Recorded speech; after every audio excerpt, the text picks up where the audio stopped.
Donc, je suis Valérie Varnet du Centre Evolia. Le Centre Evolia a pour vocation de vous accompagner dans votre évolution personnelle et professionnelle. Et on propose des ateliers, des formations pour évoluer sereinement ensemble. Et aujourd'hui, on a passé une magnifique journée de formation, vraiment superbe, où il s'est passé plein de choses.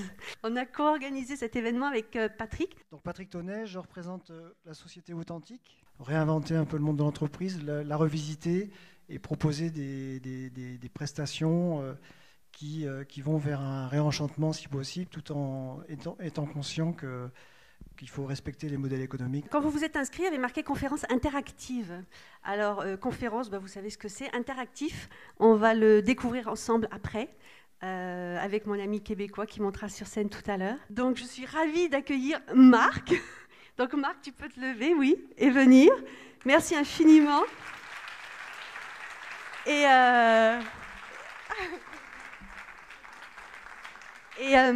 ce que je voulais juste vous dire, c'est que Marc, on ne se connaissait pas il y a 3 mois, et je l'ai contacté, et il m'a dit « Ok, je viens », sur le thème « Vers une société plus humaine et joyeuse ». Donc on va voyager ensemble sur ce thème ce soir. Merci beaucoup. Ben voilà, plus humaine et plus joyeuse. C'est maintenant. Ça vous va? Qu'est-ce qui nous arrive? Ça, c'est clair? Ça s'appelle une bifurcation, ça. Et c'est ce que nous sommes en train de vivre.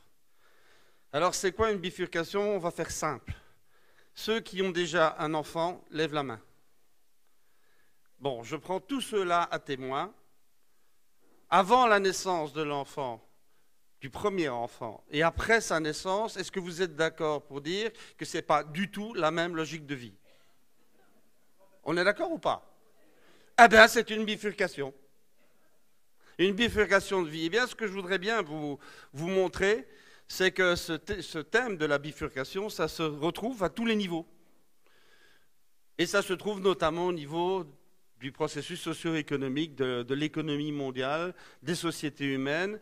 Nous sommes en train de vivre une bifurcation. Ça veut dire que nous sommes en train de vivre un changement de la logique globale de fonctionnement de l'humanité. Ça veut dire que nous sommes en train, pardon du mot, nous sommes en train de changer de paradigme. De paradigme, ça veut dire quoi? Un paradigme, c'est l'ensemble des fondamentaux qui font qu'à une certaine époque, un certain type de société vit d'une certaine manière et pas d'une autre. Ça, c'est une hypothèse que j'avais pu faire dans le monde qui était le mien à l'époque, celui de la physique théorique. Et je travaillais à l'époque pour un monsieur qui est un monsieur extraordinaire à qui je dois beaucoup, qui s'appelle Ilya Prigogine. Et c'est quelques années après qu'il ait eu son prix Nobel qu'on a décidé de faire le pont entre le monde de l'économie et la physique des processus complexes. Voilà. Et donc, germe l'idée qu'on est quand même en train de changer des choses fondamentales. Et une fois qu'on a dit ça, eh bien, on pose l'hypothèse et on va y voir. Et pour aller y voir convenablement, pour savoir si oui ou non on peut dire quelque chose de cette nouvelle logique en émergence, on a le choix entre 2 possibilités. Ou bien on fait de la science-fiction, alors il y a le mot science, mais fiction c'est un peu gênant, ou de l'autre côté on fait vraiment de la science. Comment peut-on dire quelque chose de quelque chose qui n'a jamais eu lieu? Ben justement, c'est ça la magie, c'est d'aller travailler avec des historiens et d'aller voir les historiens et leur dire, dites des bifurcations comme ça, des changements de paradigme comme ça, est-ce qu'il y en a déjà eu ou pas dans l'histoire humaine? Et la réponse est oui. Tant mieux, parce que si la réponse avait été non, on n'aurait pas pu aller très loin. Et donc les historiens nous disent oui, il y a des bifurcations, et c'est même très régulier.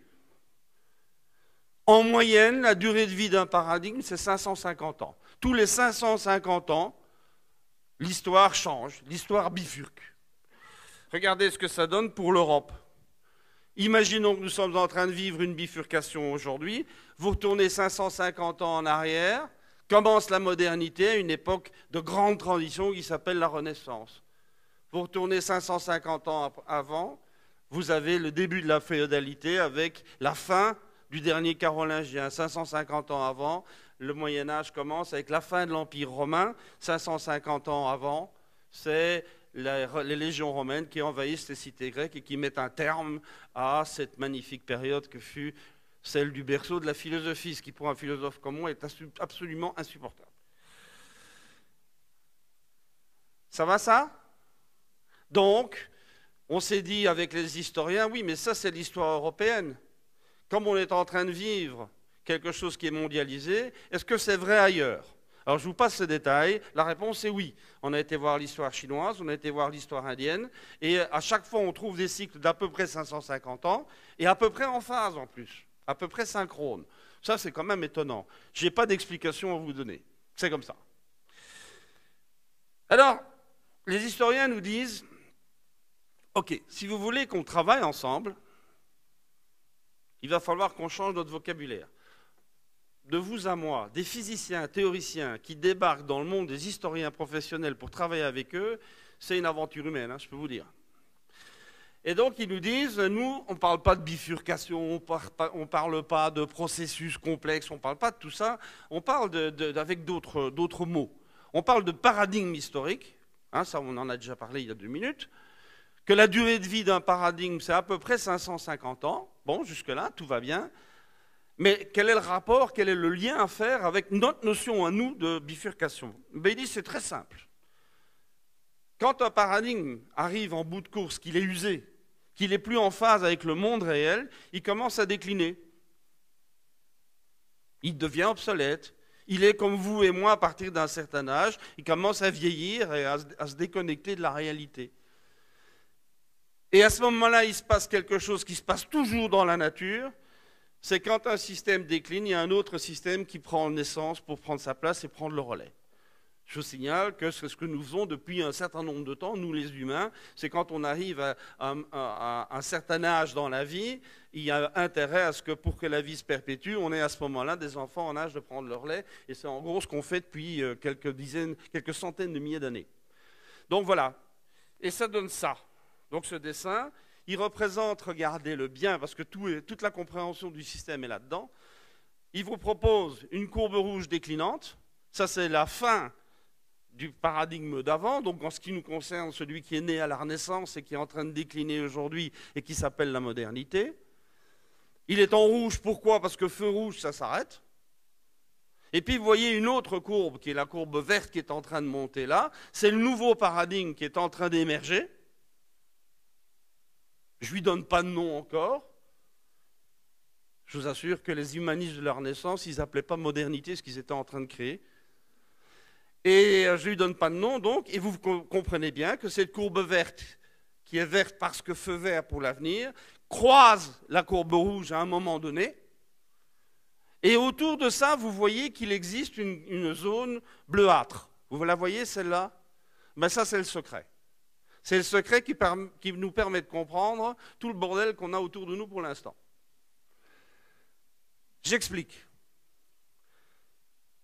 Tout paradigme, une fois qu'il commence à monter en puissance, comme n'importe quelle organisation, engendre ses propres systèmes de régulation.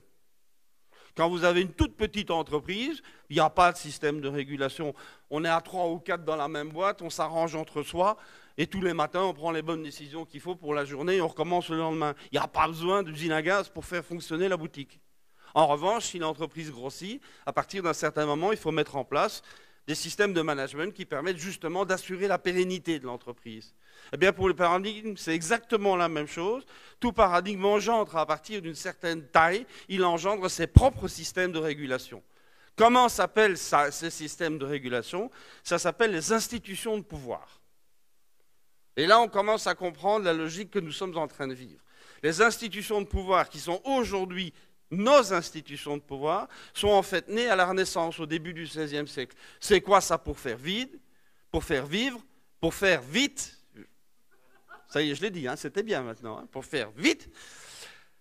Ça veut dire l'État central, ça veut dire les institutions bancaires, les institutions boursières, ça veut dire les institutions syndicales, tant du côté patronal qui s'appelait à l'époque les jurandes, que les institutions syndicales ouvrières qui à l'époque s'appelaient les corporations. Ça s'appelle les universités, ça s'appelle, j'en oublie un, ben, il me reviendra. Enfin bon, toutes ces institutions de pouvoir se mettent en place au début du XVIe siècle et sont toujours là aujourd'hui. Et souvenez-vous de la phrase que j'ai prononcée. Une institution de pouvoir a comme mission d'assurer la pérennité du paradigme qui l'a engendré. Ça vous paraît clair? Regardez l'allure de la courbe rouge, là.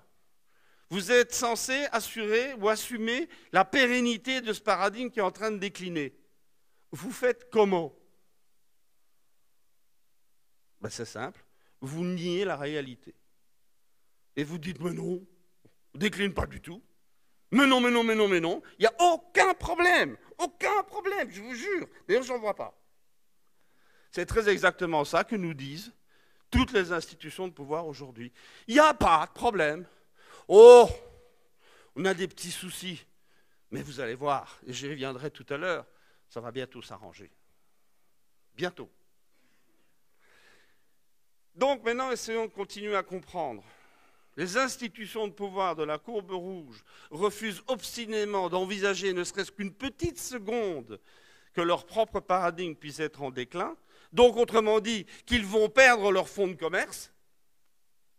Et en face, la réalité est en train d'évoluer plein pot, et cette courbe verte est en train de monter en puissance sur des logiques radicalement différentes de la première, évidemment, même antagoniques. Quand deux choses antagoniques se heurtent, ça donne quoi? Des remous. On appelle ça la zone de grande turbulence. Et vous commencez à comprendre que ce qu'on appelle là où les crises ne sont jamais que les manifestations des turbulences, du heurt de ces deux logiques antagoniques qui aujourd'hui sont en guerre au niveau mondial. Ce n'est pas une guerre militaire, c'est une guerre bien plus profonde que ça. Alors on va aller y voir. On va aller y voir et on va se dire, mais bon, cette courbe rouge-là, elle est en train de décliner, mais pourquoi, bon Dieu? Quelles sont les ruptures qui font que ça ne tient plus la route? Quelles sont les raisons qui font que cette logique-là, qui nous a portés pendant plus de 5 siècles, est en train aujourd'hui d'être obsolète? Ben, on va aller voir. La première rupture, c'est l'évolution économique globale. On va la faire très vite. C'est quoi les moteurs de l'évolution de l'économie? Ben, c'est l'évolution de la demande d'un côté et l'évolution de l'offre de l'autre côté. Vous êtes prêts à signer ça? Comment va évoluer la demande? Bon sens paysan, plus il y a d'êtres humains sur Terre, plus il y a de besoins, plus il y a de besoins, plus il y a de demandes. Vous êtes OK? Bon sens. L'offre, elle va évoluer comment? Ben, pour pouvoir offrir, je dois fabriquer. Pour fabriquer, il faut des ressources. Donc la capacité d'offre est corrélée à la capacité de ressources. Vous êtes toujours OK? Ben non, il faut aller voir comment ça évolue tout ça. Ben pour l'évolution de la demande, donc de la démographie, il y a un schéma qui est intéressant, c'est celui-là. Ça, c'est la démographie humaine. Et il faut bien regarder cette courbe. À l'époque de la naissance du petit Jésus, nous étions 100 millions d'êtres humains sur Terre. Vous m'avez bien entendu? En 1800, on est 1 milliard. En 1900, 1,7 milliard. En 2000, 6 milliards. Aujourd'hui, 7 milliards 400 millions et quelques. Je ne les ai pas comptés ce matin. Et puis en 2050, on sera probablement au-delà des 10 milliards. Moi qui ai fait beaucoup de mathématiques en tant que physicien théoricien, je vous assure que ceci s'appelle une exponentielle vachement croissante. Il s'est passé quoi?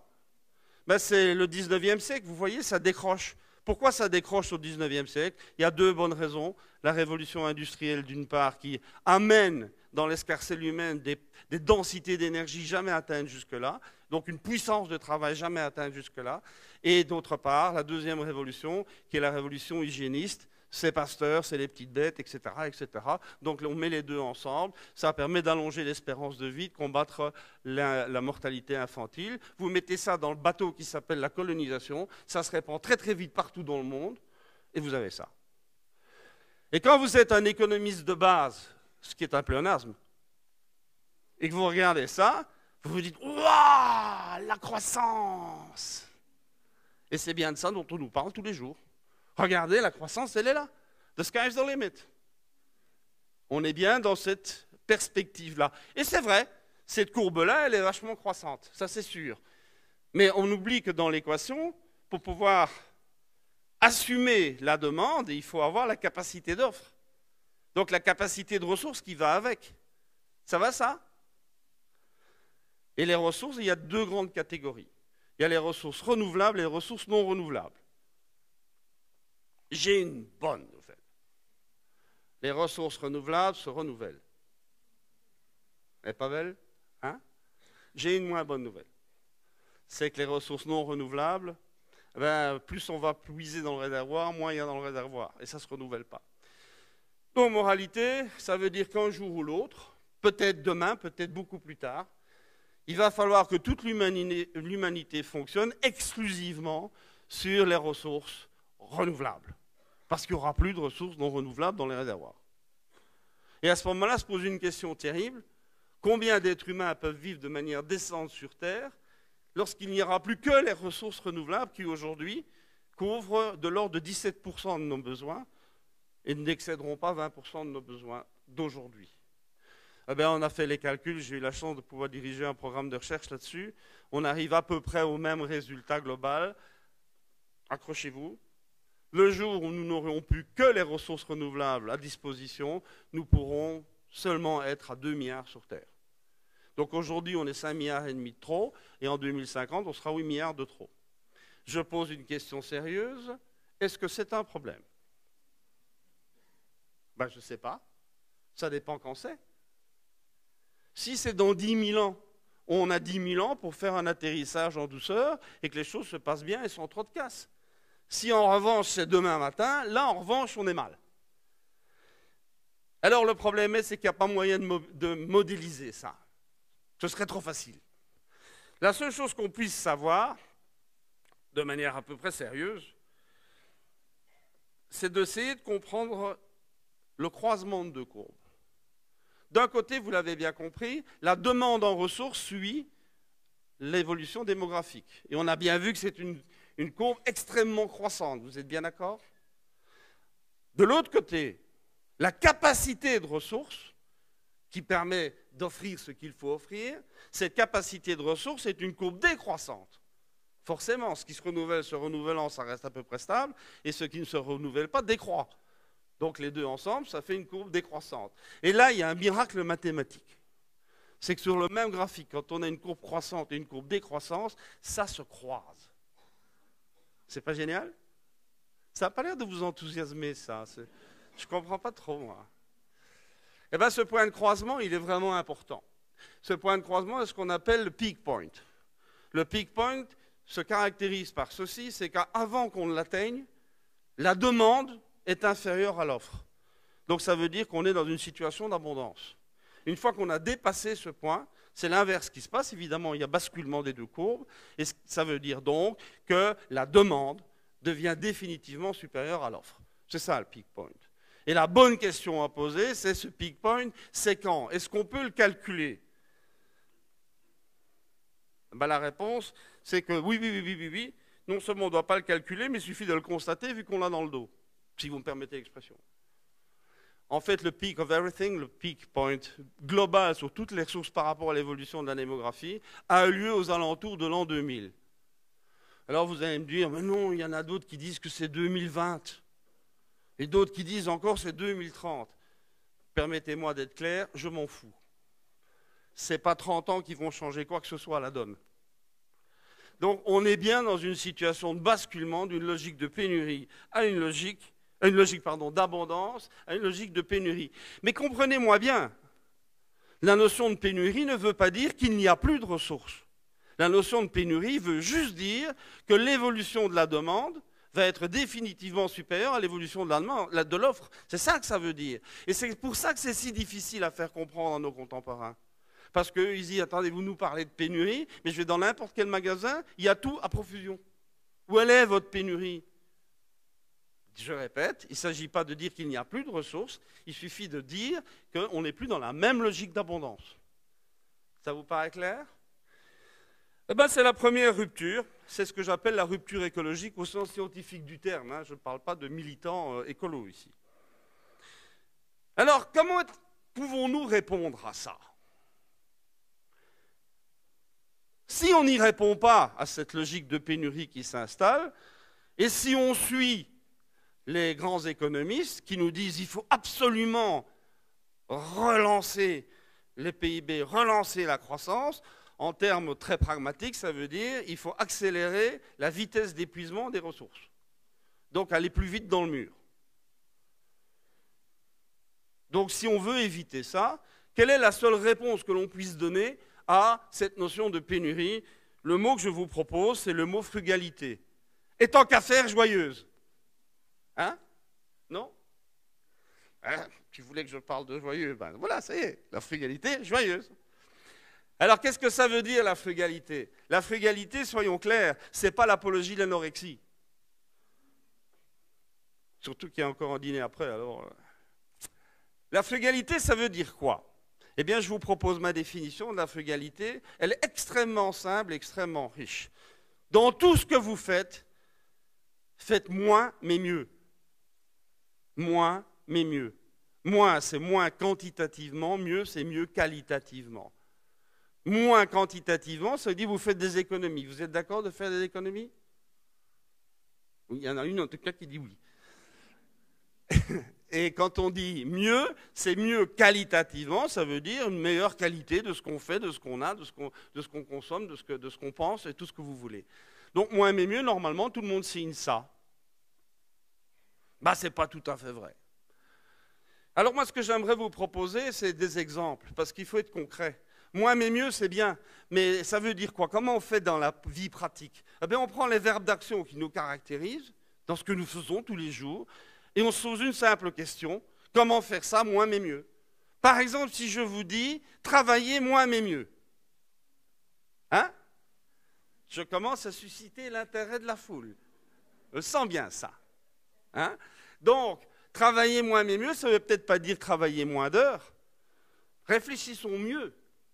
Ça veut dire arrêter de passer un temps fou à faire des choses qui ne servent à rien. Faites l'effort. Regardez votre emploi du temps. Vous allez voir le nombre incalculable de trucs que vous faites ou que vous faites faire qui n'ont aucune valeur d'usage. Vous voulez faire moins mais mieux? Ben voilà un bon exemple. Un autre exemple. Communiquer moins mais mieux. Vous avez vu le nombre de courriels que vous recevez à longueur de journée, le nombre de SMS que vous recevez à longueur de journée et qui ne servent à rien, mais que vous devez lire pour savoir qu'ils ne servent à rien. Ça prend un temps bête. Communiquer moins mais mieux. Pensez-y. Donc voilà, la frugalité vous est offerte gratuitement ce soir. Deuxième rupture, elle n'est pas écologique, celle-là, elle concerne les technologies. Qui dans cette salle, à part moi, n'a pas de téléphone portable? C'est pas la foule, hein? Vous travaillez tous ou à peu près sur ordinateur un jour ou l'autre, j'imagine. Qu'est-ce que je suis en train de raconter? Je suis simplement en train de dire qu'il y a une révolution qui s'appelle la révolution numérique, il n'y a pas bien longtemps, et qui a radicalement transformé tous nos modes de vie, tant professionnels que domestiques. Et ça a été une vitesse hallucinante. Vous vous en souvenez probablement pas, mais l'informatique de gestion a commencé dans les entreprises aux alentours de 73. 73, c'est il y a 40 ans. C'est quoi à l'échelle de l'histoire? C'est même pas hier soir, c'est même pas ce matin, c'était ce midi. Et on essaie d'aller plus vite. 1983, l'arrivée de l'ordinateur personnel, qui a radicalement démocratisé l'accès et l'usage de l'informatique. Et la même année, le téléphone portable. Bon, portable à condition d'avoir fait de la musculation pendant 20 ans. On est d'accord? Enfin, portable. Donc tout ça pour dire quoi? Que ça va très vite. 1993, une très très belle, très grande, mais méconnue invention européenne que vous utilisez tous les jours en croyant que ce sont les États-Unis qui en sont le berceau. Ça s'appelle le web, ça s'appelle la toile. La toile a été inventée par des physiciens.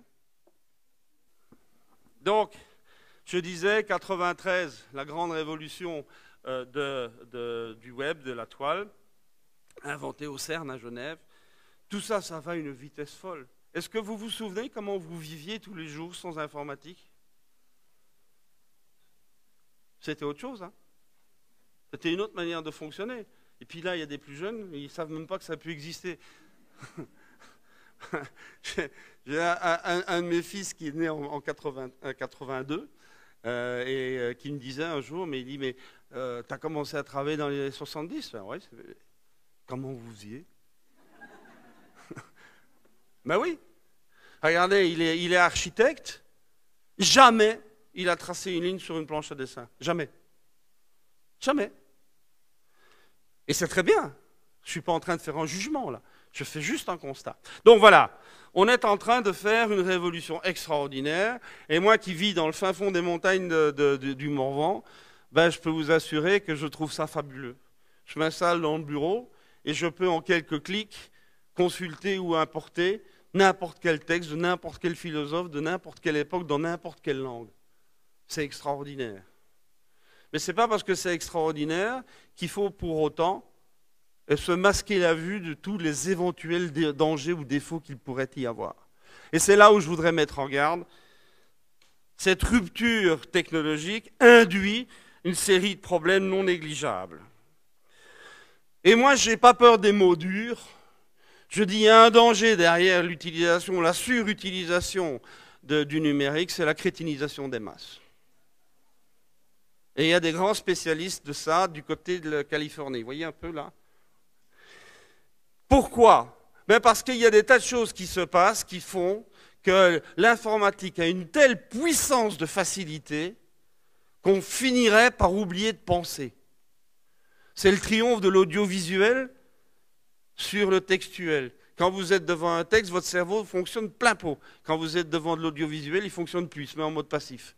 S'il n'y a plus que de l'audiovisuel, votre cerveau il est tout le temps en mode passif et vous désapprenez à penser. Un autre exemple que j'aime bien, aujourd'hui, c'est ce que je vais vous raconter, tout à fait faisable. Imaginez que j'ai une montre connectée.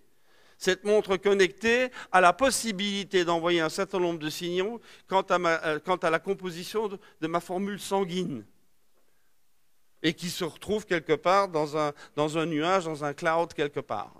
Jusque-là, tout va bien. Je suis géolocalisé. On sait à 1 mètre près où je suis dans le monde. Toujours d'accord? Combinez les deux. Je vais recevoir dans 10 minutes un message disant « Dans 5 minutes, tu vas devoir faire pipi. Ça tombe bien, il y a des toilettes qui sont juste là-bas au fond à gauche. » J'ai même plus besoin d'avoir envie. C'est pas fou, ça? Donc voilà, je mets tout ça ensemble et je dis « Je suis heureux de cette révolution numérique. J'en suis un fanatique. Je trouve ça formidable. Mais ce n'est pas une raison pour ne pas en voir les dangers. » On est OK? Je continue? Comment est-ce que je peux contrer ces dangers tout en gardant le bon? Eh bien, je vous propose un mot qui va bien au-delà d'ailleurs de la révolution numérique, c'est de garder votre autonomie technologique. Il faut absolument appliquer un principe tout simple. Il faut que la technologie reste l'esclave de l'homme et il ne faut pas que l'homme devienne l'esclave de la technologie. Est-ce que vous êtes prêts à signer ça? Qui dans cette salle n'est pas esclave un petit peu de son téléphone portable? Eh bien, vous avez remarqué, ce sont des femmes qui lèvent le doigt. Hein. Moi, je crois que là, il y a des dangers. Alors moi, je ne suis pas en train d'hypertrophier, je ne suis pas en train non plus de faire du catastrophisme. Je dis méfions-nous. Méfions-nous, c'est tout. Quand on voit aujourd'hui dans les entreprises françaises, qu'un cadre moyen passe 2h15 tous les jours à gérer ses mails et que ça croît de 15% par an, oui, je dis bien de 15% relatif par an, quand on sera à 35 heures semaine pour gérer ses mails, on va bosser quand au juste? Donc moi je crois qu'il faut bien se méfier de ça. Et là j'insiste sur un point qui me paraît extrêmement important, et je le dis dans mes mots à moi, c'est que le XXe siècle a été évidemment le siècle des technologies, qui se sont développées à une vitesse folle. Je crois que le XXIe siècle devra être le siècle des méthodologies. On a les technologies, mais on n'a pas le mode d'emploi. Et tout ça doit être inventé. Cet ordinateur qui est devant moi, qui est mon outil numéro 1, j'en utilise entre 5 et 10% des possibilités. Donc autrement dit, on a une technologie aujourd'hui qui dépasse largement nos capacités cérébrales, mais on n'a pas les modes d'emploi, il reste à inventer. Et ça sont les métiers de demain, inventer les méthodologies. Donc la notion d'autonomie technologique me paraît très claire, ou la notion de liberté technologique si vous préférez. Profitons-en d'ailleurs pour dire que la révolution informatique, la révolution numérique est un extraordinaire outil de libération. Et je vous donne un exemple. On parle beaucoup des gadgets gnangnang qui viennent de Californie et qui en fait ont une valeur d'usage à % zéro. Mais on parle un peu moins de la vraie révolution qui est en cours là aujourd'hui. C'est la nouvelle génération de robots. Elle est prête. Elle a été inventée en Europe et en Extrême-Orient. Elle est là. Et les études, il y en a eu 2 en tout cas qui ont été faites sérieusement, une en Belgique et une en Allemagne, et ça converge très bien. Les études disent que dans les 20 ans qui viennent en Europe, vous m'entendez bien, 40% des emplois aujourd'hui assumés par des hommes seront assumés par des robots. 40%, ce n'est pas vraiment marginal. Hein. Alors la grande nouvelle, c'est que les robots vont prendre en charge toutes les fonctions répétitives, inintelligentes, fastidieuses, etc., etc. C'est une grande nouvelle. L'homme va être libéré. Il va pouvoir faire ce qu'il fait de mieux, c'est utiliser son cerveau. C'est pas génial, ça? En revanche, la caissière de chez Carrefour ou le contrôleur SNCF, il ne va pas devenir du jour au lendemain programmeur de robots de nouvelle génération. Donc il y a un gap social qu'il va falloir assumer. On passe à la troisième rupture. La troisième rupture, qu'est-ce qu'elle dit?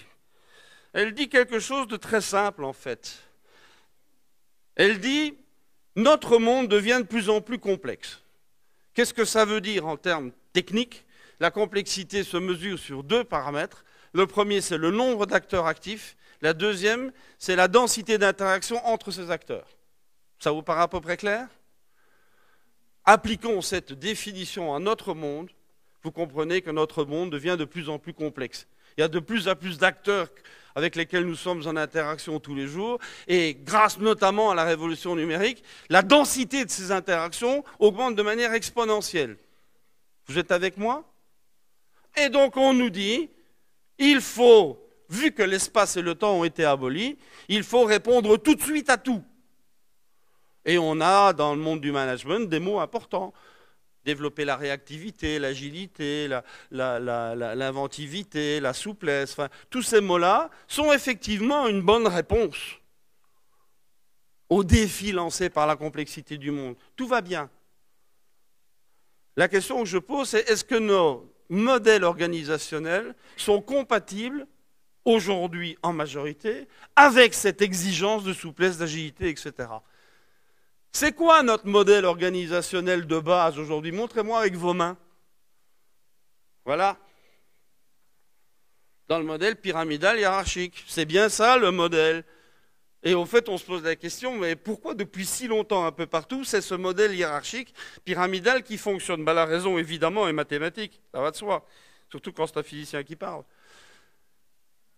C'est ça, le pyramidal hiérarchique. Ça s'appelle une arborescence linéaire. Pour ceux qui veulent briller dans les salons parisiens, il faut appeler ça une arborescence linéaire, c'est beaucoup mieux.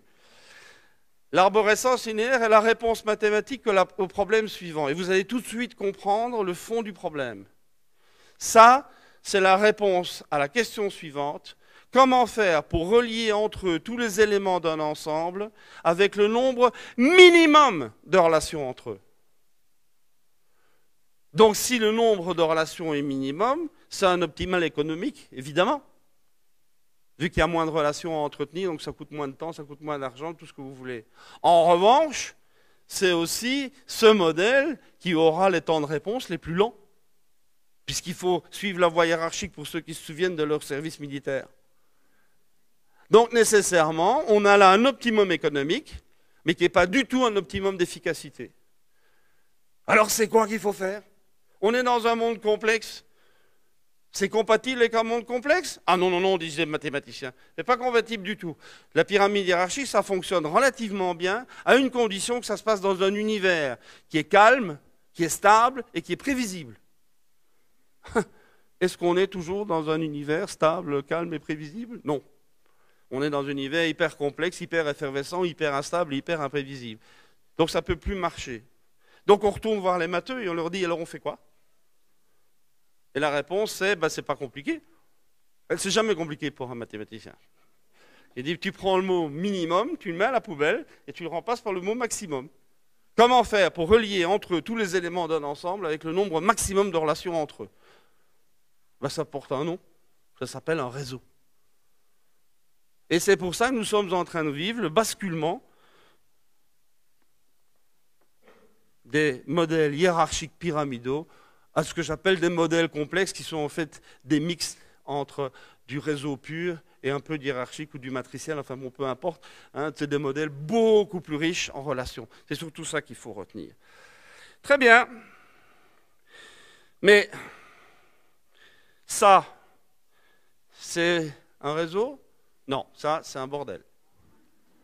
Comment faire pour, quand on pense réseau, que ce soit un réseau d'efficacité?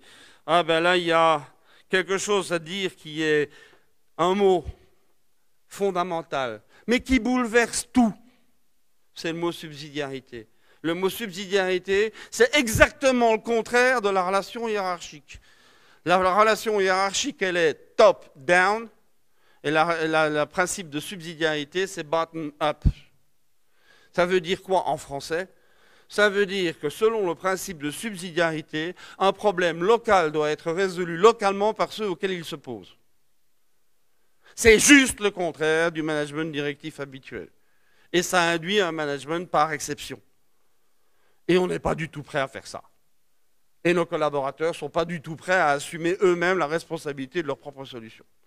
Donc on est en train de vivre une révolution culturelle colossale. Et je peux vous assurer, malgré les bouquins qui en parlent, c'est tout sauf facile. C'est un vrai défi colossal. Mais c'est un truc sympathique. Ça, c'était la loi d'hier. Ça, c'est la loi de demain. Nanana. Ce qui n'est même pas vrai, parce que dès le moment où on fonctionne en réseau, il n'y a aucune raison que le réseau des petits poissons aille manger le gros poisson. Ils s'en foutent du gros poisson. Donc voilà, ça c'était la troisième grande rupture et le grand défi qui nous est proposé. Je passe à la quatrième. Celui-là, il attaque notre modèle économique de base. Que dit ce modèle économique de base? Ben d'abord, il est né avec la révolution industrielle. C'est le passage d'une économie artisanale et paysanne à une économie industrielle. Ça ne s'est pas bien passé, hein. C'est né en Angleterre, d'abord, puis c'est venu en France, et dans les deux pays, il y a eu énormément de résistance à ce basculement-là. Il y a un pays au monde où il n'y en a pas eu, c'est les États-Unis. Pour la bonne et simple raison, c'est qu'il n'y avait pas de passé économique aux États-Unis.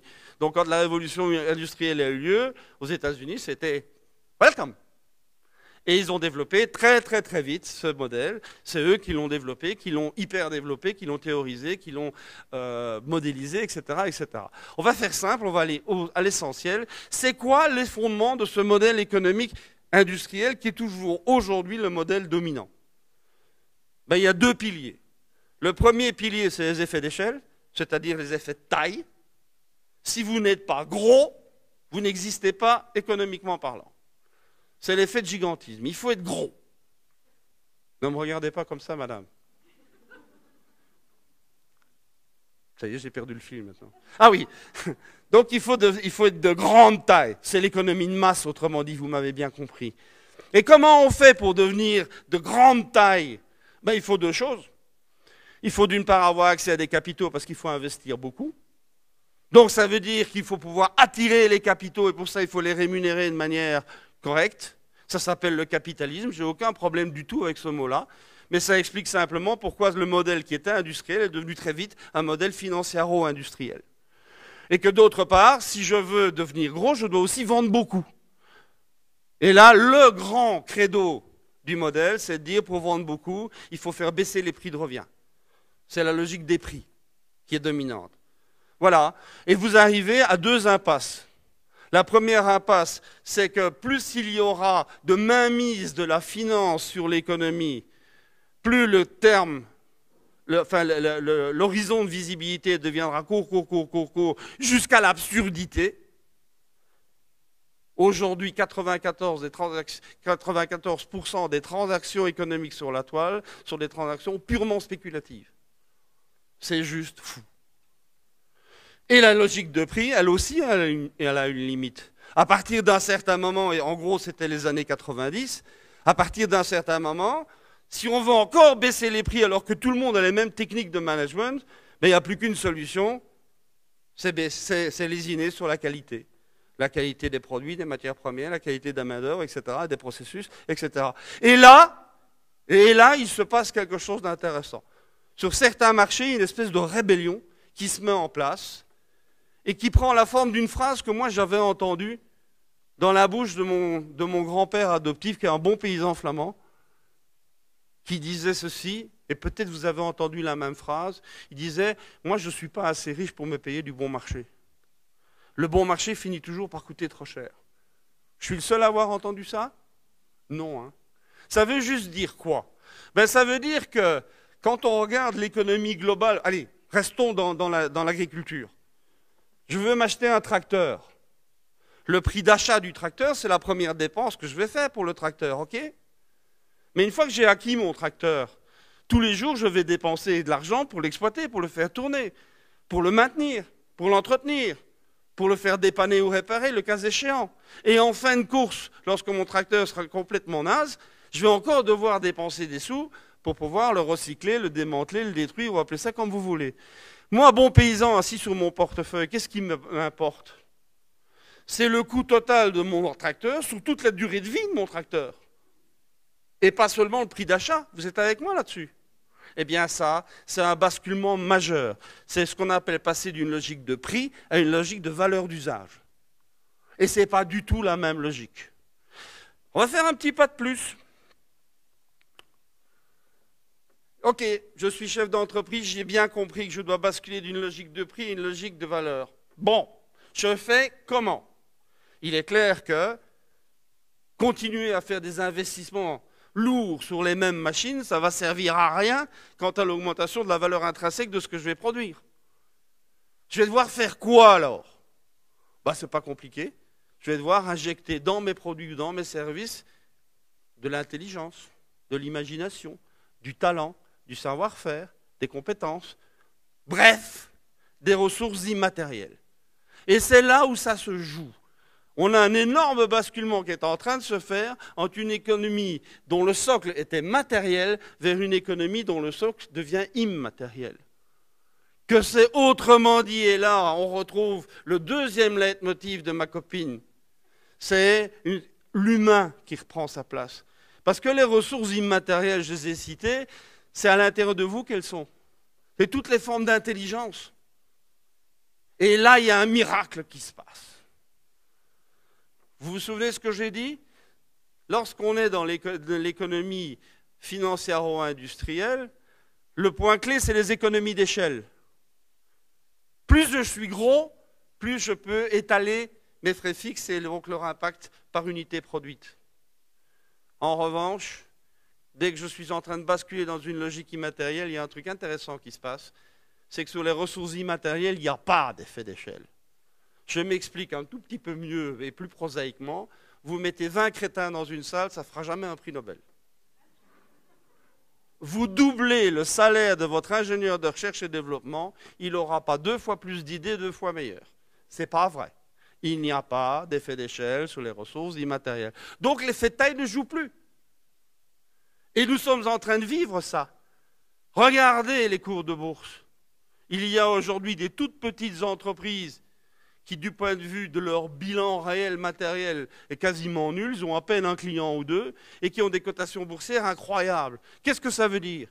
Ben, ça veut juste dire qu'aujourd'hui, la valeur d'une entreprise ne se mesure plus uniquement à son actif de bilan, mais se mesure à sa capacité d'intelligence.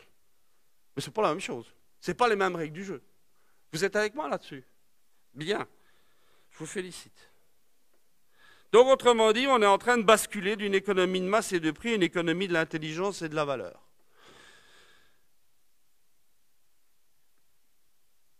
Je voudrais vous proposer le 4e défi. Comment peut-on réussir ce passage-là? J'ai un mot à vous proposer. C'est le mot virtuosité.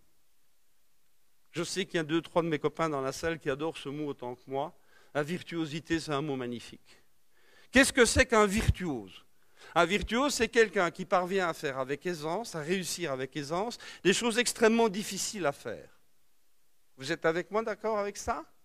Donc c'est tout le contraire de la facilité. Et je ne sais pas si vous avez remarqué, mais depuis la fin de la Deuxième Guerre mondiale, nous sommes dans une civilisation de la facilité. Tout doit être facile. Ça doit être facile d'avoir un diplôme, ça doit être facile de trouver un boulot, ça doit être facile de gagner de l'argent, ça doit même être facile de faire la cuisine, c'est vous dire. Mais le facile, tout le monde peut le faire. Le facile, ça vaut rien.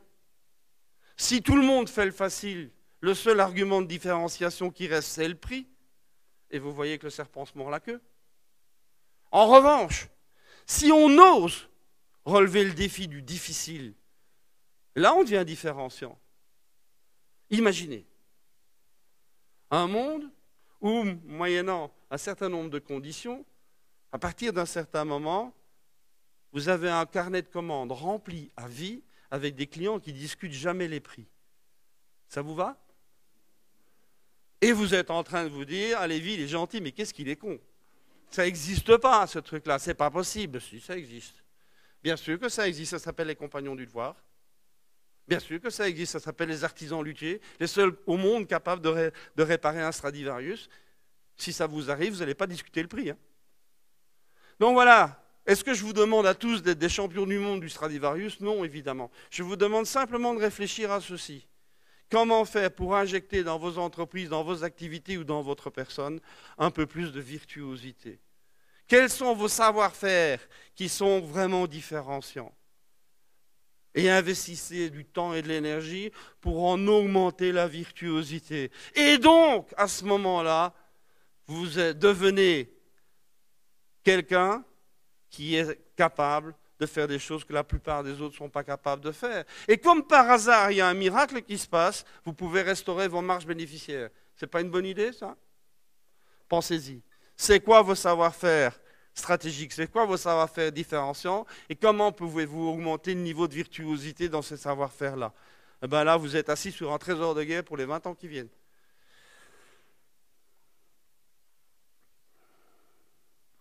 Dernière rupture. Elle est plus philosophique, celle-là, mais comme je suis en dehors d'être physicien, je suis aussi un peu philosophe. J'aime bien vous en parler. C'est une rupture. Je vais vous l'aborder en vous parlant de ma maman. Je peux? Vous savez, quand on donne la parole à un juif, il parle toujours de sa mère. C'est comme ça. Ma mère, elle disait quelque chose que vous avez aussi entendu probablement. Dès que j'étais petit, elle était très pauvre, on était vraiment dans la dèche. Là. Et ma mère, elle disait, Marco, il faut que tu réussisses dans la vie. Et pour réussir dans la vie, c'est pas compliqué. Il faut étudier beaucoup et travailler beaucoup. Je suis le seul à avoir entendu ça? Non, hein? En revanche, je vous dis ça à un gamin de 14 ans aujourd'hui, j'en ai un, il est mort de rire. Qui a raison? Ma mère ou le gamin? Je vous propose d'y réfléchir très sérieusement. Parce que quand on dit réussir dans la vie comme étant l'obligation fondamentale au niveau existentiel, ça veut dire qu'on ne vit pas pour soi. On vit par rapport au monde extérieur, on vit par rapport à la norme sociale, on vit par rapport à des critères de réussite qui ne sont pas les vôtres. Alors que le gamin de 14 ans aujourd'hui, qui est vachement mieux informé que quand moi j'avais 14 ans, il dit, mais attends, moi, mon problème, ce n'est pas de réussir dans la vie. Mon problème, moi, c'est de réussir ma vie. Et je pense que dans cette salle, il y en a plus d'un qui ont bien envie de réussir leur vie aussi, non? Sauf qu'il y a un danger. À force d'être omnubilé par réussir ma vie, on est dans le moi et moi. Comment voulez-vous avoir une vie de travail en réseau collaboratif si vous êtes le nombril du monde entier? Donc il y a là un défi colossal. Comment éviter ce nombrilisme? Comment éviter ce narcissisme? Comment le dépasser? Et tout en voulant réussir sa vie, aussi être dans la vie et réussir la vie. Eh bien moi je vous propose un mot, c'est le mot spiritualité. Et là vous vous dites, Lévi commence à devenir vieux, il est tard, il ne faut pas lui en vouloir, il commence à débloquer. Je ne pense pas, non. Moi, le mot spiritualité, c'est un mot très fort pour moi. Et je vous supplie de ne pas le confondre avec le mot religion. Ce sont deux choses bien différentes. Qu'est-ce que c'est la spiritualité? Pour faire simple en philosophie, ça veut dire toutes les démarches qui consistent à donner du sens et de la valeur à ce que l'on est, à ce que l'on fait, à ce que l'on vit. Sens et valeur. Et là, ça nous parle, évidemment. Donner du sens. Je fais juste un petit détour par l'entreprise. Quand vous demandez à un patron d'entreprise, ton entreprise, ça sert à quoi? C'est quoi la finalité de l'entreprise, de ton entreprise? Dans 90% des cas, on n'a pas de réponse. Ou alors, pardon d'être un peu provoquant, on a la réponse la plus bête du monde. Mais enfin, Lévi, la finalité de l'entreprise, c'est de faire du profit. Bon, c'est pas vrai. C'est juste pas vrai. Et pourtant, je ne suis pas crypto-gauchiste, hein, je vous assure. Il faut du profit dans l'entreprise. Le profit, c'est le carburant qui permet à l'entreprise d'avancer, d'évoluer, de se développer. Il faut du profit, évidemment. Mais quand vous allez faire, vous, le plein du réservoir de votre voiture à la pompe à essence, je suis désolé, ce n'est pas l'essence qui décide où va la voiture. Donc il faut du carburant, ça c'est clair, mais ce n'est pas le carburant qui répond à la question de la destination. Ça sert à quoi votre entreprise? Et ça vaut la peine d'y réfléchir. Parce que si les patrons ne parviennent pas à répondre à la question « votre entreprise, pourquoi faire ?», le collaborateur, le matin, quand le réveil sonne, ne pourra pas répondre à la question « pourquoi me lever ?» Et il ne pourra pas répondre non plus à la question « pourquoi donner le meilleur de moi-même 35 heures par semaine ?» Donc donner du sens. C'est ça, donner du sens. Donner une bonne raison d'être fier de ce qu'on fait à longueur de journée. Ça vous va, ça? Ben, faites-le. Donc voilà, pour vous proposer une petite caricature, mais qui est significative, ça c'est la hiérarchisation des strates socio-économiques d'aujourd'hui. Donc le centre, c'est la finance spéculative, l'économie est au service de la finance, la société est au service de l'économie, et l'écosystème de l'ensemble des ressources est au service de tout le reste. Et vous avez bien compris qu'il y a quelque chose qui merde là-dedans. Et avec tout ce que je vous ai dit, en fait, il faut passer au système exactement inverse. Mettre au centre ce qui est le plus précieux, qui mérite toute notre attention, faire une société autour de ça, mettre l'économie au service de la société et mettre la finance au service de l'économie. Il y a du boulot, hein, je peux vous dire, pour inverser la logique. Ben, j'en arrive à peu près au bout, j'ai jusqu'à 21h30. C'est ça qu'on... Oh, vous voulez jusqu'à demain matin? Non, on ne va pas exagérer trop. Vous vous souvenez de ça? Voilà. Je pense vous avoir donné 5 mots-clés. Les 5 défis dont je viens de vous parler, c'est les 5 mots-clés qui nous permettront de construire cette courbe verte qui est en émergence aujourd'hui. Derrière ça, vous trouvez le mot frugalité, le mot virtuosité, le mot réseau, le mot autonomie, le mot spiritualité. Ça sont les mots forts. Il y a une question qui reste en suspens, je pense, et qui vous brûle les lèvres, évidemment. C'est, on a bien compris qu'on est quelque part dans la zone bleuâtre, là. Question, ça va encore durer longtemps, ce bordel? On va encore y rester longtemps dans cette zone de grande turbulence? Bien, n'esquivons pas à la question que vous venez de me poser. Voilà ce que ça donne. Donc, c'est évidemment un travail qui a été fait avec des historiens, hein, ça va de soi. Les historiens nous disent, le début de l'obsolescence de la modernité, c'est cette horrible chose qui était la Première Guerre mondiale et qui a brisé énormément d'espoir, énormément d'idéaux, énormément de croyances. Et qui a permis en plus l'émergence des femmes. Qui avant ça, avant la guerre 14-18, c'était relativement facile. Hein, les rôles sociétaux des hommes et des femmes, c'est les femmes à la maison, les hommes au bistrot. Simple. Avec la guerre 14-18, ben les gars, ils étaient au front, et ce sont les femmes qui ont fait tourner l'économie. Vous ne les trouvez pas beaucoup, des allusions à ça dans les livres d'histoire, parce qu'ils sont écrits par des hommes. Je ne sais pas si vous avez remarqué ça. Donc, en réalité, ben, une fois que la guerre a été finie, et que les gars sont rentrés du front, du moins ceux qui étaient encore plus ou moins en état, on a dit aux filles, dites les filles, vous avez été bien. Hein. Là, super, mais maintenant vous retournez dans vos pénates Et les filles ont dit, en bon français, no way. Voilà, donc il y a une nouvelle répartition des rôles qui commence à se mettre en place et qui va évidemment bouleverser tout le fonctionnement de nos sociétés. Etc., etc. Je vous passe des détails, mais on peut faire des listes entières de bouleversements qui sont nés à la suite de la guerre 14-18. Les historiens nous apprennent une autre chose. C'est qu'il faut en gros siècle et demi, en gros un siècle et demi, pour passer de la sortie de la situation d'équilibre d'avant à l'entrée dans la nouvelle situation d'équilibre après. Vous prenez 14-18 plus 150 ans, ça nous amène du côté de 2070. Si c'est 2085, c'est pas grave non plus. Je veux dire que ce qu'il faut avoir en tête, c'est l'ordre de grandeur. Hein, c'est plusieurs générations. Alors le point de croisement des deux, ben, on est dedans. On est dedans, et vous voyez ce que j'appelle la preuve de la lâcheté d'un prospectiviste professionnel. C'est-à-dire que plutôt que de faire deux courbes fines qui se croisent en un point, je fais des couloirs bien larges, hein, pour être sûr d'avoir des marges d'erreur. En fait, qu'est-ce que ça veut dire ça? Ben, ça veut juste dire que ce basculement ne se fait pas au même moment, au même endroit pour toutes les dimensions que j'ai citées. Ça veut juste dire, par exemple, que la bifurcation numérique, on est déjà vraiment bien dedans. On est déjà bien avancé dans la courbe verte. Alors que le changement de modèle d'une économie de taille et de prix vers une économie de la valeur, c'est encore l'ancien modèle qui est très très largement dominant. Hein, donc ça ne se fait pas au même moment, au même endroit.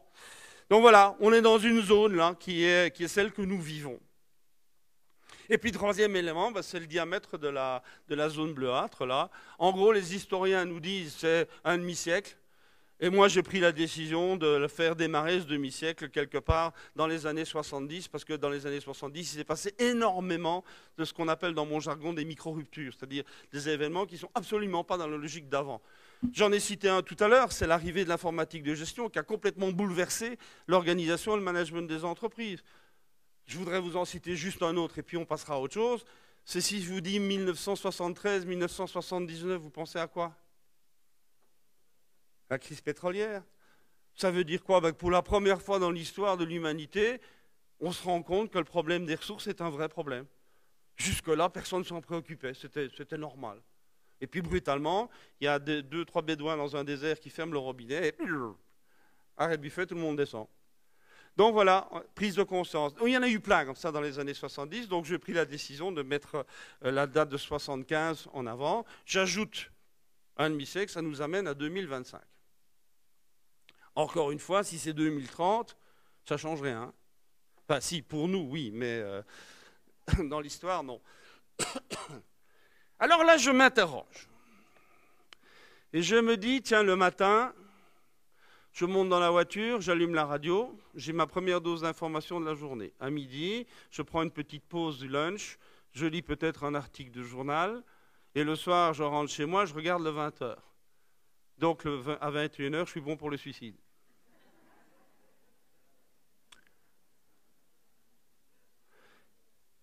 Et on me dit, quoi? On me dit, ce que je vois là, c'est que la courbe rouge est en train de décliner. Et en même temps, et c'est ça qui est extraordinaire, les institutions de pouvoir, quelle que soit leur nature, me disent, oui, c'est pas terrible pour l'instant, mais vous allez voir. La reprise, c'est pour bientôt. Pour dans 2 mois, dans 6 mois. Il y a même un fou en France qui a dit que ça y est, c'était fait. C'est du n'importe quoi. C'est vraiment du n'importe quoi. Il faut avoir juste fait un tout petit peu de thermodynamique pour savoir qu'un système complexe est par définition irréversible. Vous et moi, nous sommes des systèmes thermodynamiques complexes. Pour ceux qui ne savent pas, je leur annonce. Et regardez, ça c'est ma ligne de vie. Je vais gueuler plus fort, comme ça vous m'entendrez. Tous les jours, je fais un petit pas en avant. Ça s'appelle vieillir. Vous faites ça aussi, je pense, non? Imaginez l'absurdité. À un moment donné, je m'arrête et je me dis non, j'arrête.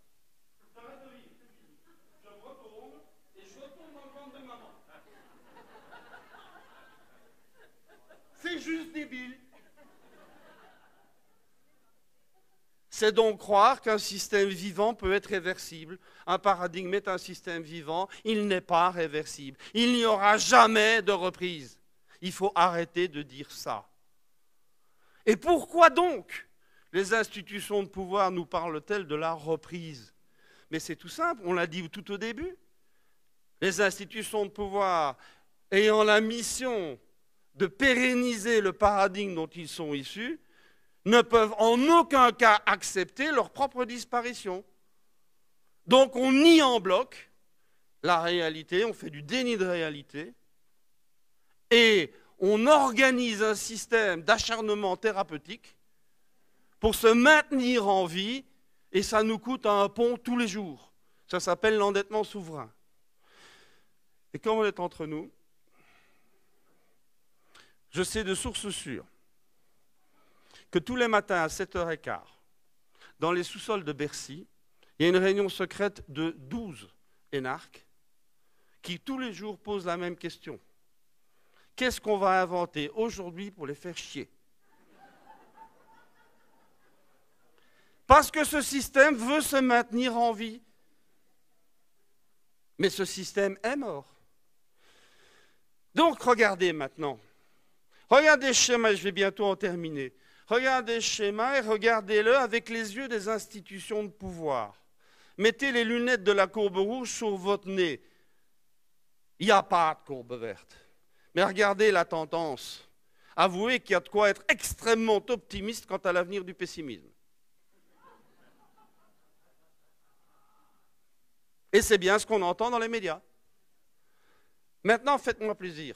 On ne change rien au schéma, on change juste de lunettes. On enlève les lunettes de la courbe rouge, on met les lunettes de la courbe verte. Et on regarde le même schéma. Et on constate quoi? On constate que ça arrive une fois tous les 550 ans et ça tombe sur nous. Elle n'est pas belle la vie! Une fois tous les 550 ans, on a la possibilité de revisiter le monde, de réinventer le monde, de revisiter tous les métiers. Et ça tombe sur nous. C'est pas fabuleux, ça? Je crois comprendre qu'il y en avait quelques-uns qui avaient des enfants, donc qui ont évidemment des enfants à l'école, non? Vous ne croyez pas qu'il est temps de réinventer l'école? Vous ne croyez pas qu'il est temps de réinventer la politique, qu'il est urgent de réinventer le vivre ensemble, etc., etc., qu'il faut réinventer l'entreprise sous forme de réseau, sous forme de virtuosité, etc., etc., et réinventer le management qui va avec? C'est l'urgence absolue. C'est maintenant et c'est nous. C'est pas beau, ça? Il y a une chose que je voudrais vous dire. C'est que ce qu'il y a à faire de toute urgence, c'est à réinventer le monde, et non pas le sauver, comme tu me le disais. Moi, je ne parle pas de sauver le monde, je dis le réinventer. Et que ça dépend de nous, mais ça ne dépend que de nous. Il n'y a personne dans les institutions, d'où qu'elles soient, qui va faire quoi que ce soit pour sauver l'humanité. C'est à nous d'inventer autre chose. Et de l'inventer à notre échelle, dans notre monde à nous. Chacun dans sa petite sphère. Et puis par contagion, ça va se répandre. Mais ne comptez pas sur les institutions pour vous aider. Au contraire, je vous rappelle les 12 énarques là. Donc mettez ça en route. De tout ce que je viens de vous dire, il devrait y avoir normalement une conclusion logique, c'est de dire « Je suis responsable du monde que je vais donner à mes enfants, mes petits-enfants. » Et c'est à moi à le construire ici et maintenant autour de moi. Alors vous prenez pas, c'est votre problème. Je termine par une photo qui a été prise à Londres. Et les Anglais sont des gens tout à fait délicieux, sauf quand ils quittent l'Europe. Mais ils ont un défaut, c'est qu'ils écrivent toujours tout en anglais. Donc c'est écrit en anglais. Sorry for the inconvenience, we're trying to change the world. Désolé pour le dérangement, on est juste en train de changer le monde. Ben voilà, je sais que vous êtes déjà en train de le changer, chacun à votre échelle, et mes enfants et mes petits-enfants vous en remercient du fond du cœur.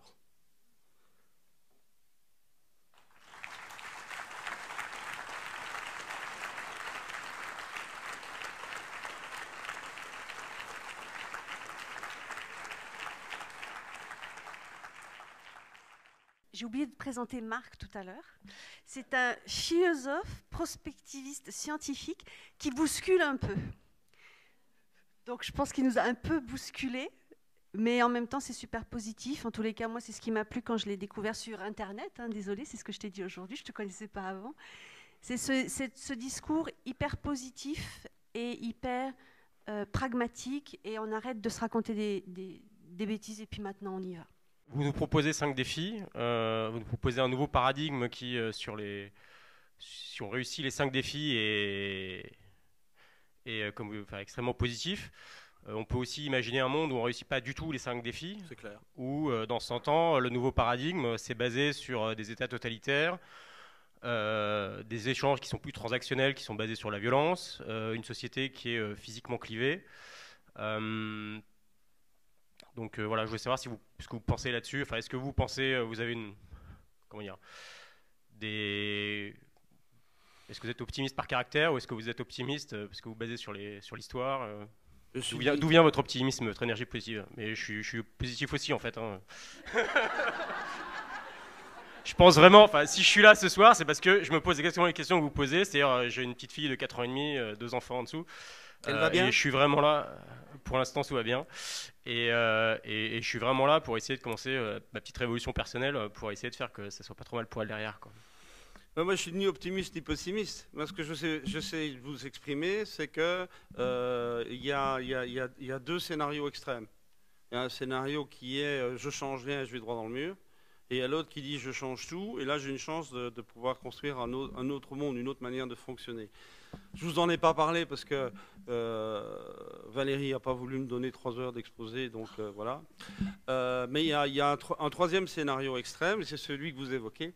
Le troisième scénario extrême, c'est hyper classique. Hein, dans l'histoire, c'est toujours la même chose.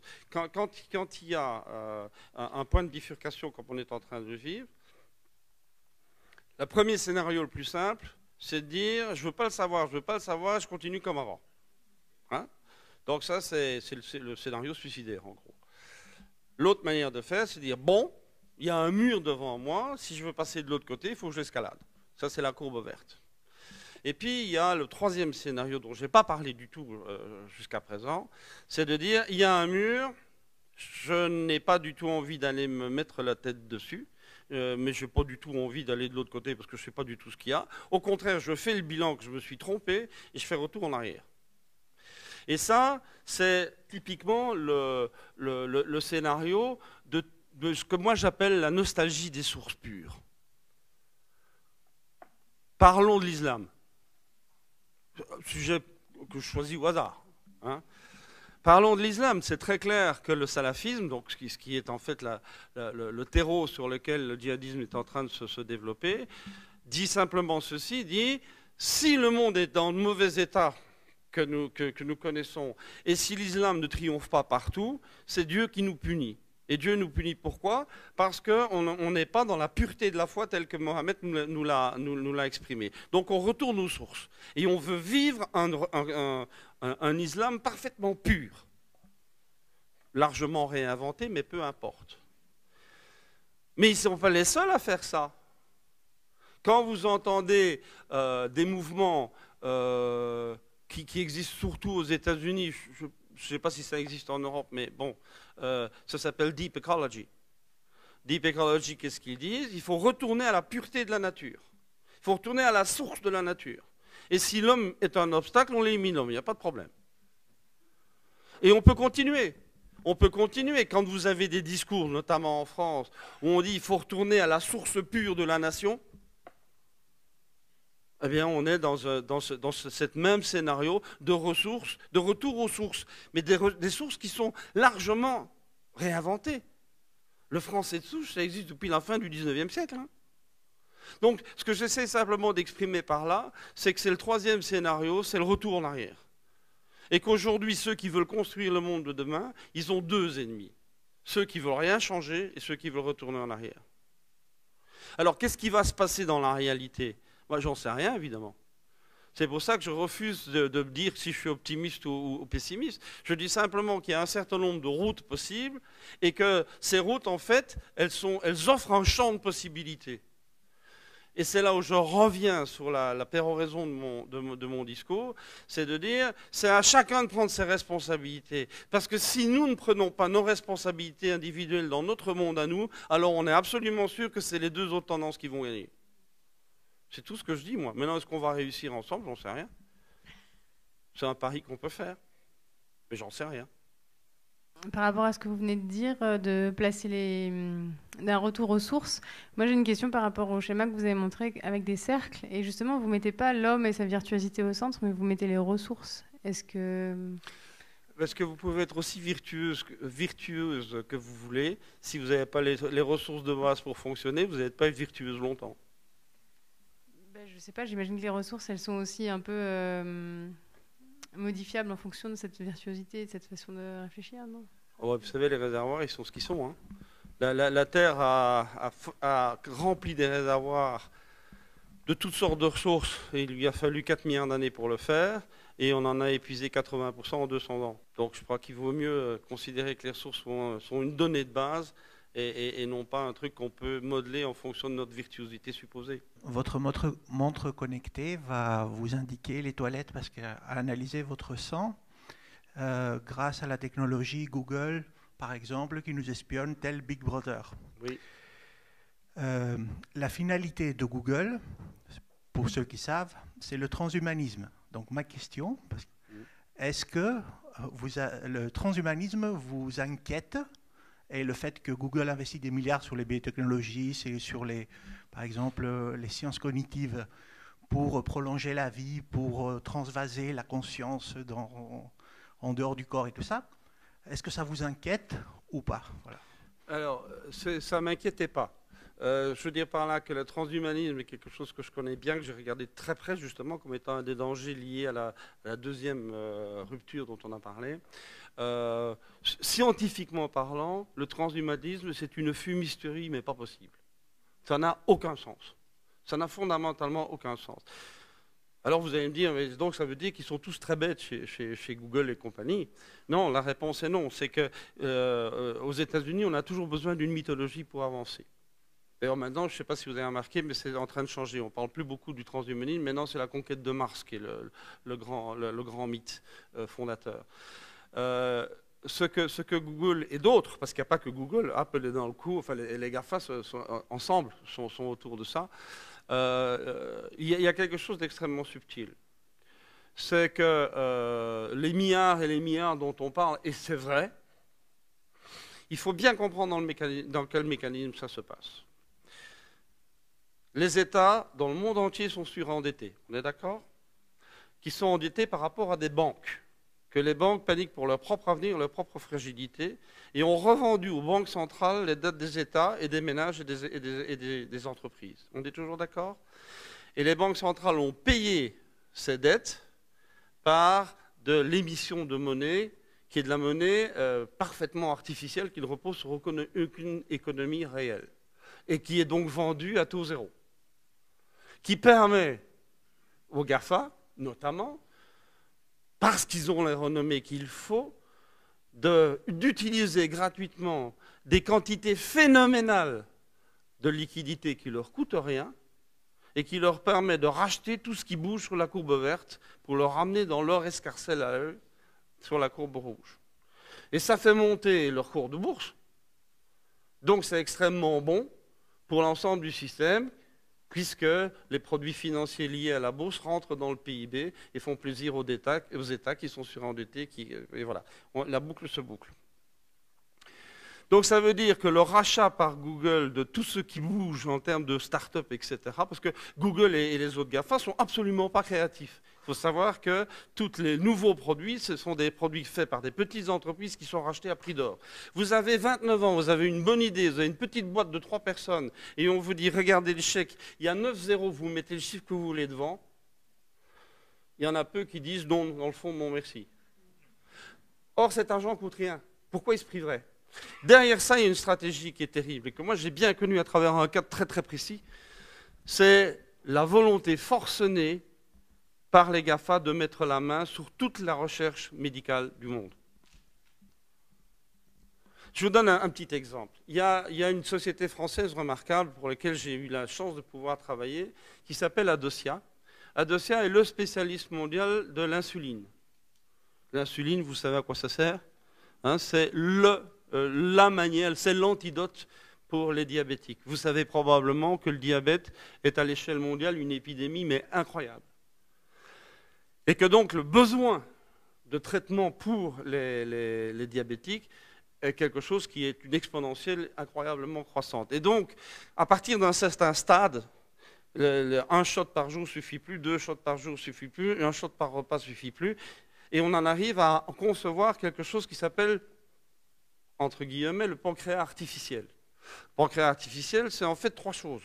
C'est une mécanique qui permet de ponctionner du sang et d'injecter de l'insuline. Ça, c'est de la mécanique. Il y a l'insuline elle-même, qui doit être une insuline très spéciale pour avoir une absorption rapide. Et puis, il y a l'algorithme qui permet de transformer l'analyse du sang en réponse, en injection d'insuline. D'accord? Donc, il y a les 3 composantes. Eh bien, aujourd'hui, Adocia, qui est donc le champion du monde de l'insuline, donc qui est le fondamental de la chose, se voit contester la propriété du pancréas artificiel sous prétexte que Google a décidé que c'était l'algorithme de calcul qui était essentiel. Et vu la puissance de Google par rapport à Adocia, qui est une petite boîte de 90 personnes à Lyon, Google fait jouer toute sa puissance pour dire à l'État français, n'est-ce pas que nous avons raison? Et l'État français, grand con comme d'habitude, dit, bah oui, monsieur Google, bien sûr. Voilà, ça c'est typiquement un processus qui est aujourd'hui en train de se faire. C'est un exemple, il y en a 10 000 comme ça. Est-on un virtuose si on rend une chose difficile à facile? Non, on est un virtuose si on rend quelque chose de difficile simple. Mais facile et simple, ce n'est pas la même chose. Pas du tout. C'est extrêmement difficile d'être simple. C'est beaucoup plus facile d'être compliqué. Vous me suivez toujours? Ben, c'est tout.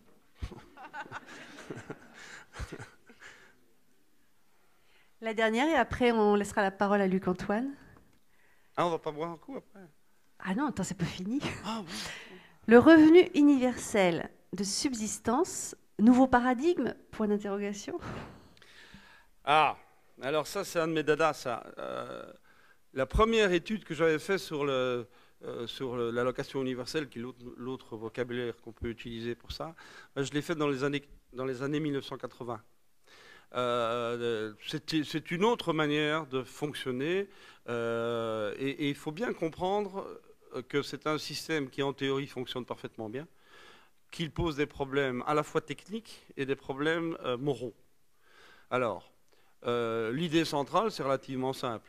Un enfant né dans un pays quelconque où l'allocation universelle fonctionne, eh bien du jour de sa naissance au jour de sa mort, il a un revenu garanti minimum qui est défini et qui fluctue selon un critère d'évolution qu'on peut relativement facilement définir. Bien.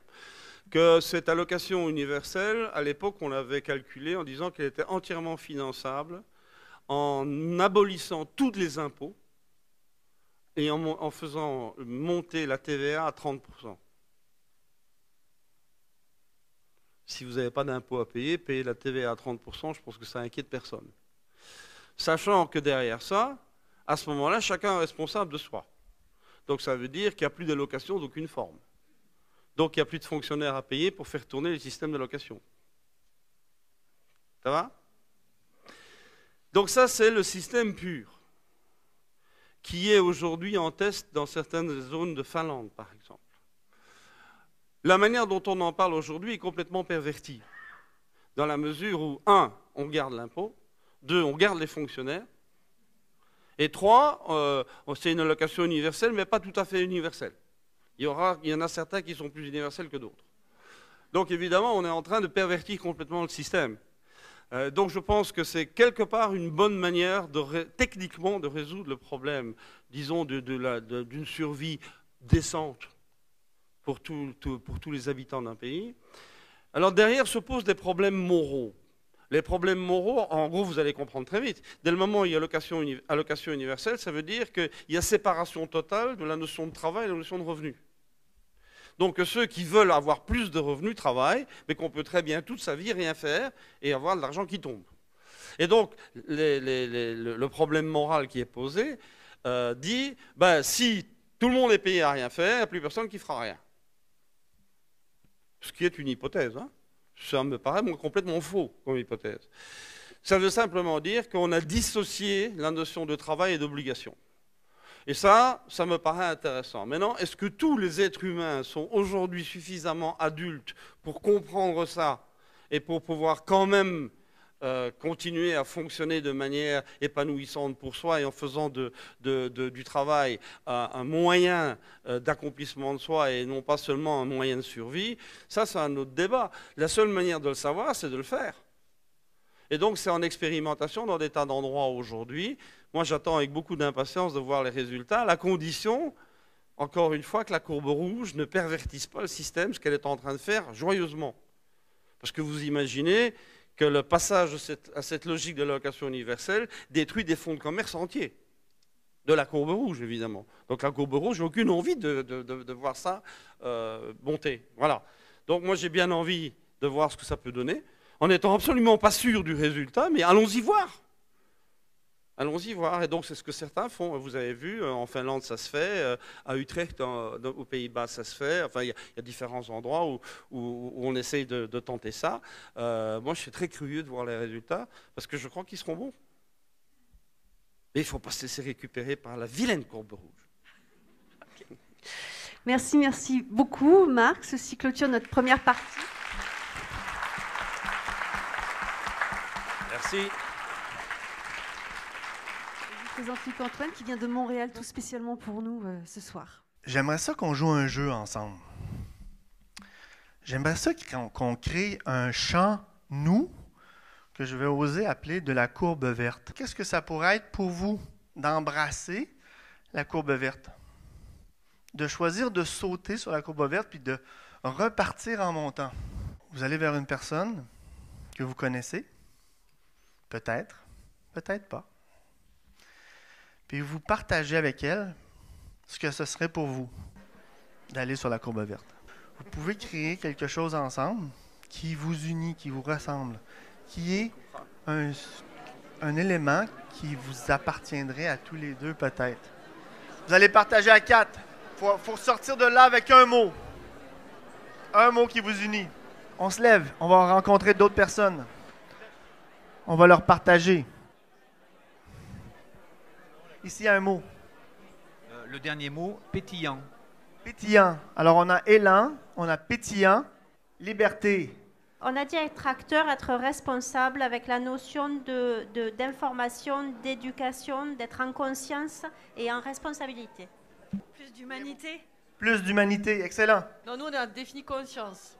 Bon, nous, on sort du cadre, on a 2 mots. Virtuosité collaborative. Liberté et bonheur. Nous, on a été dans la créativité. On avait 2 mots. Innovation et le sens. Donc, on a créé innocence. Ce ne sont que quelques-uns des mots qui vous ressemblent. Merci beaucoup.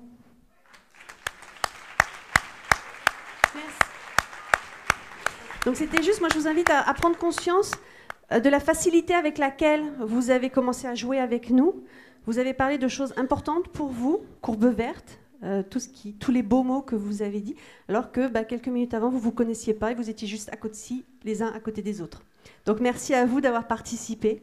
Et je voudrais que vous vous applaudissiez parce que c'est vraiment chouette ce que vous venez de faire. Voilà, Marc, un dernier mot. Non, c'est bon, pendant qu'ils étaient en train de réfléchir sur les mots-clés, j'étais en train de préparer la révélation. Je vais vous révéler les 2 secrets. Il y a 2 choses à cultiver, quelle que soit votre courbe verte, parce qu'il n'y en a pas qu'une. Il y a autant de courbes vertes qu'il y a de projets, il y a autant de courbes vertes qu'il y a de belles choses à faire. Mais il y a un secret qui est unique. Il faut cultiver 2 choses. La simplicité, c'est la meilleure réponse à tout ce qui est complexe. La simplicité. Et la deuxième, c'est la joie, qui va bien plus loin que le plaisir et le bonheur. Alors, Je vous souhaite toute la joie du monde.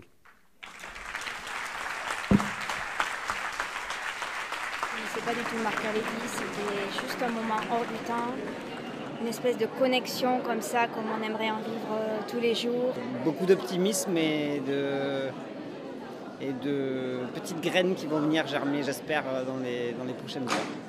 Un grand coup de pied au cul en douceur, pour un nouveau monde, une envie de changer le monde encore plus fort, encore plus juste. On a une vision très synthétique et pleine d'humour de la fin d'une période, une nouvelle période qui arrive, et ça donne envie d'y participer.